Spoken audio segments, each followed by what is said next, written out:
Hello and welcome to my tutorial. So what I'm going to show you how to do today is adapt marketplace items. So the Unreal has a marketplace, and you can buy different things for your games in the marketplace if you don't want to actually make them yourself, or you're a one-person studio like me and you don't have time to do absolutely everything. So what I'm going to do is this was from the Fantasy Village, which was a marketplace freebie a while ago. I'm not sure if it's still free. I know it's not on this month's collection, but it may still be free sometimes because there is a permanent collection in there. Now the thing is, when you get these assets, free or not, sometimes the person who's making the asset just can't anticipate what absolutely everybody needs. So even though, we should always be appreciative of people who give us stuff for free, because they're doing it out of their kindness of their heart. And in case anybody, the creators of this are watching, thank you very much. They just can't anticipate absolutely everybody's needs, so which is entirely understandable. So what we're going to do is we're going to take this, and I'm going to show you how to alter this a little bit and bump it into bring it back into Unreal. So I'm going to use Blender on the Unreal, and that's the only two tools I'm going to use today. So first thing we need to do is we need to grab this actual mesh. So once you select the item, what you can do is the reason why I want to change this one is because I was trying to make a staircase, and then I realized there's not enough head clearance for this over here. So what I'm going to do is I'm going to cut this guy down to right about here. It looks like that's about where the bottom of that stair is. So right about here, maybe 3/4, 2/3 away down this brick, whatever.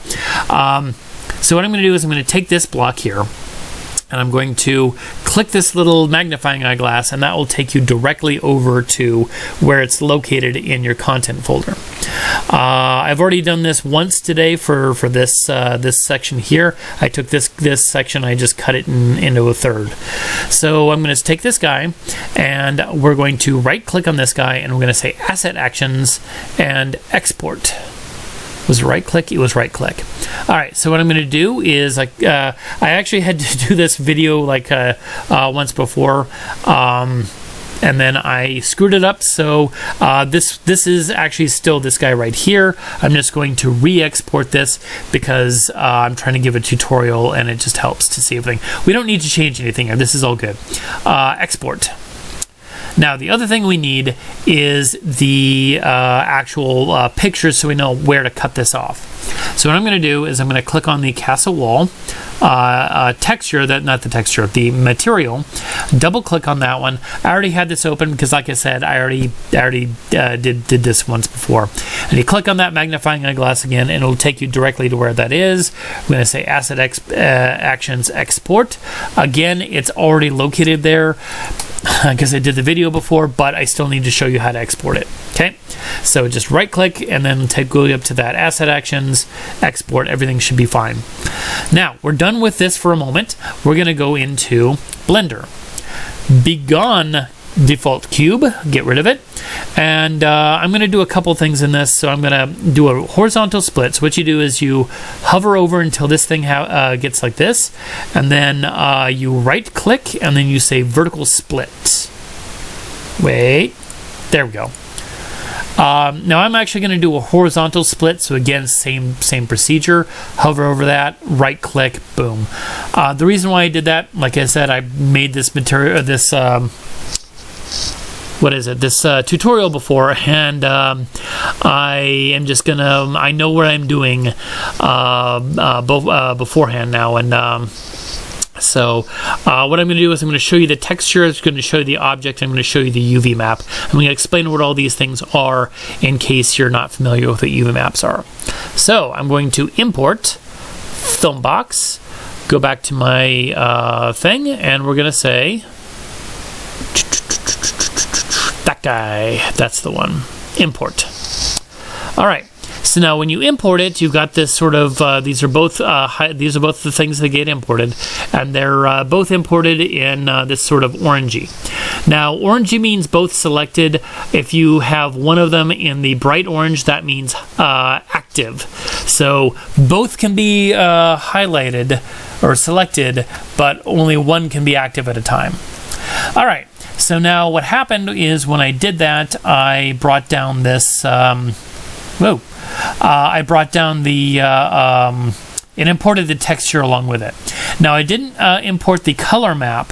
What I'm going to do is I'm going to come up here and I'm going to click this little file folder to open the thing. It keeps telling me to go to the wrong thing. I'm going to grab that normal map. Okay, I only wanted the normal map because it's a little bit easier to see where you need to put the objects. Okay, so now what I'm going to do is this UCX over here. This is actually the collision. We're going to have to alter that too, because if we don't, we're not actually changing the collision. We're just adding essentially an invisible collision area, which we don't want. So I'm going to grab this guy and click on this guy. If you see those menus pop open, it's a bit silly. We're in Blender 3.0. I learned how to do Blender in 2.7, 2.6 something.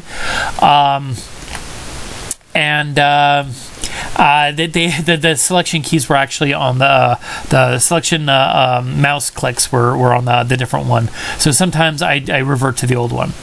All right. So now this is our actual thing. So SM is static mesh. Static mesh. That's the castle wall. Now I hit Tab to go from object mode to edit mode. So Tab key, or you can actually just do this if you want, but whatever. Now what you see here is I've selected all of the faces. You can unselect them just by double tapping A or tapping A to reselect everything. And what you see over here is the UV map. So if you're not familiar with what a UV map is, it's a mapping between the coordinates on the object and the coordinates on your texture sample over here. So let's look at what this guy is. Let's apply that texture to the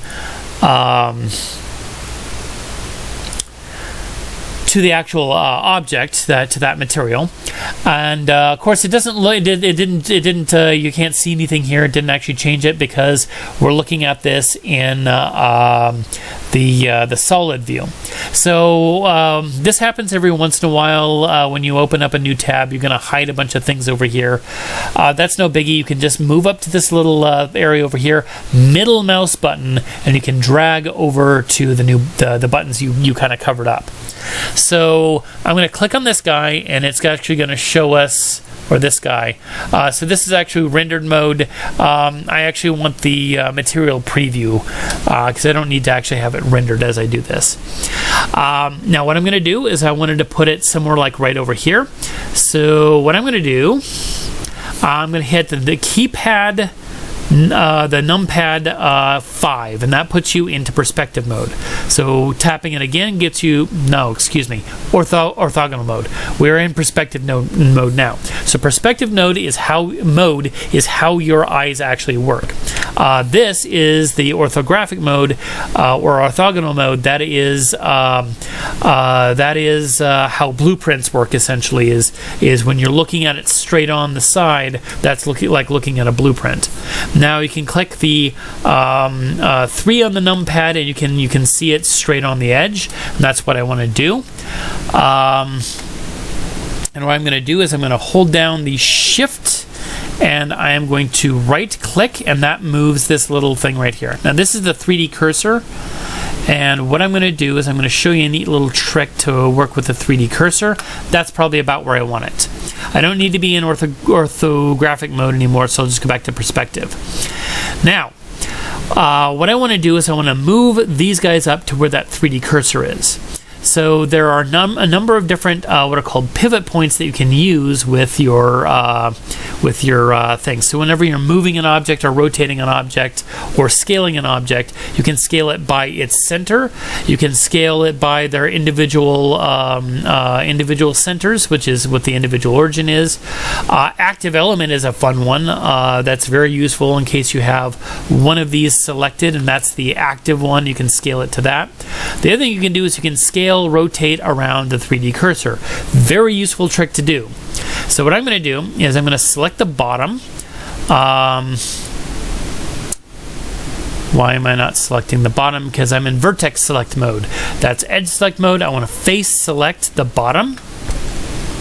And then I'm going to type S for scale, and I'm going to scale this entire object around that 3D cursor. I'm going to scale it only in the Z, so I type S for scale, Z for only in the Z, and then I'm going to type the 0 on the top keypad, not the numpad on the side, the top row keypad, 0 there, and then I right click cancels, scale, Z, 0, and then left click. There we go. Like I said, those mouse keys got flipped around, and so sometimes my fingers are trying to do something that's not actually working.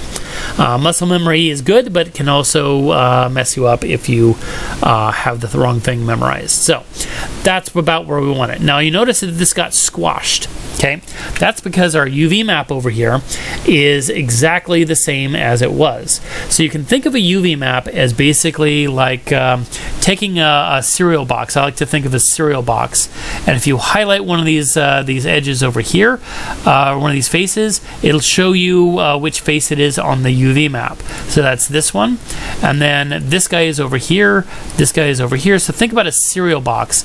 If you were to cut straight down this line and then cut the top off and cut the bottom off, then you would be able to fold that thing out flat, and that's like what a UV map is. Now then what you do is you can put the top down on top like that, and then the bottom for out here. Now I'm not sure why this is a bigger than the other ones, and you notice what it does there, it changes how that actually looks. Now, the reason why this appears squashed is because we've compressed this into a much smaller vertical height, but over here the UV is still extending over the entire thing. So what I'm going to do is I'm going to press C on my keyboard, and then hold down the left key mouse pad. I'm having difficulty talking today, apparently. Left mouse button, excuse me. Highlight that with the left mouse button, and then I can cancel out of this select mode by doing the right key. Let me do that again. C, left mouse button to do that, and then a right key to cancel that selection mode. Now what I can do is I can come over to this window, and you sometimes will just click and drag things around with the middle mouse button to make sure that it knows that I'm in this window. I think Blender will actually switch between the windows by default, but if you're going to a different program and then come back over here, sometimes it's a good idea just to make sure Blender knows you're talking to it. So I can click G for grab and Y to move only in the Y direction. So now if I move the mouse in the X, it won't move this stuff in the X direction. I can move this in the Y. If you look over here, what happens to the thing, it actually unsquashed some of that stuff. So what I'm going to do, bring this guy over here, GY, drop that guy there, boom. That's about where I want it. All right, so now the only problem here is that this little dot down here, that's the actual pivot point. And if you try to move this into Unreal, then what's going to happen is it's going to essentially be hovering in the air because it thinks that's where the thing is located. So what we're going to do is we're going to be in object mode. Make sure you're in object mode. You can hit tab to make sure you're doing that. And we hit Shift S. That'll bring up this little doohickey, and we want to snap the cursor to selected. Because this object is selected and that's its origin point, we're going to do that. It'll go there. Now, how do I want to do this? Right. I'll do this the way I did it before on the recording that I had to close. So I'm going to go into edit mode, select just this bottom thing. Now, if I type in while I'm in this thing, this window over here, it'll show me the coordinate of that spot. So I can do Control Copy. Okay. So just highlight this entire thing, say Control Copy, hit Escape, and then what you can do, highlight the entire thing. You can just hover over it and type L, and it will select the entire darn thing. And then we come back over to here. type the arrow key to move back over here. I'm going to do a minus, subtract. I'm going to do Control V to paste what I did, and then it's going to move that entire box all the way down. I love this feature of Blender because it allows you to it allows you great precision in moving things around. And now this face is exactly okay, maybe not quite exactly. This is in the computer science world, this is what's called precision error, but it's pretty darn close to being right at 0. All right, so now what we're gonna do, go back into edit mode. If you like me, sort of habitually jumped out of that into object. From edit to object, we're gonna go back into edit mode. I'm gonna say Shift S, and I'm gonna snap the cursor to the selected, which is this one. And then what I'm gonna do is go back into object mode because we now need to do that collision. So I'm going to unhide that collision. I'm going to select the collision, hit Tab. I'm going to select only the top. Okay, only the top is selected. I'm going to try that same trick I did before. Because 3D cursor is still the pivot point, scale Z0. Why did you not do that? Scale Z0. There we go. I was over here, not actually in the window. My bad. All right. So that brings it right back down there, and I can click Tab to go back into object mode for reals this time. And I noticed this in the last tutorial I recorded, that I had to dump. The way I'm accustomed to having this work is you're supposed to click one and then click the other, and then the second one is actually going to be active, and the first one is actually going to be still selected but not active. Somehow that doesn't actually work. So here it's the exact opposite that I expected. Maybe that's because it's a new version. I'm not quite accustomed to it yet, but whatever. What we're going to do is we select the first one, hold down Shift, and select the second one. Then we get both of them, and we want both of these like that. Now for the exporting. So we're going to do File, Export, and Film box. We're going to export this as a film box back to that place. I don't know why it keeps trying to give me the other one. Then we come back here over to Castle Wall. I don't want it to be Castle Wall. Castle Floor New. I'm going to give this a new name. SM underscore Castle Stone Tile. Yeah, that's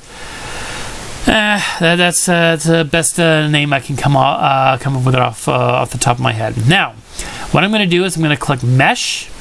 I like to click Empty too. We don't have any empties in here, but I'm going to show you how to do an operator preset.